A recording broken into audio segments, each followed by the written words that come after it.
So it's really important that coaches take the risk of concussion seriously and recognise those signs and symptoms, and if they see that in a player, it's really important that they remove the player straight away. So we sort of say, if in doubt, sit them out. So get the player off the pitch, and then take those steps to make sure that that player is dealt with appropriately. But you know, yes, we want to win games, and yes, we want to perform well. But that player's welfare, that has to be prioritised over anything else. Running straight.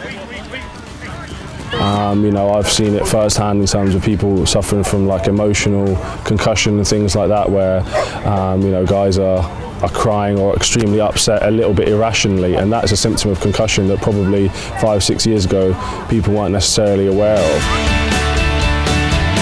Players sometimes have to be protected against themselves, and I think that's where you have to be able to trust your coach to make that decision sometimes for you. I think it's building that relationship and understanding a bit of the duty of care to the player to be able to pull them out of a game or recognise symptoms, and a lot of the time players don't know or are so competitive that they don't want to pull themselves from games, and they're unaware of symptoms that they might be experiencing that, you know, only other people can see. So I think that it's very important that the education piece is there for both parties, but also the relationship is there between you know, players and coaches to be able to make that decision on their behalf, you know, because you care about their long-term health.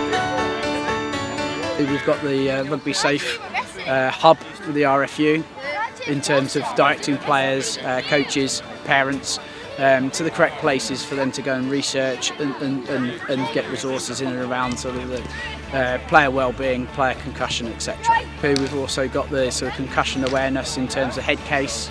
So with the head case, when we're delivering our courses, we make the coaches aware of the 4 R's in rugby. So that's they recognise, the removal of players. It's making sure that the players then recover and go through a graduated return to play, and then through the graduated return to play, they're then back onto the pitch again. So it's the actual return themselves. Come on! Come on, get Like I said, you know, I think the education piece is massive, and the UK Coaching Duty to Care Hub is a great resource for players and coaches to go on and to examine, you know, the resources available to them.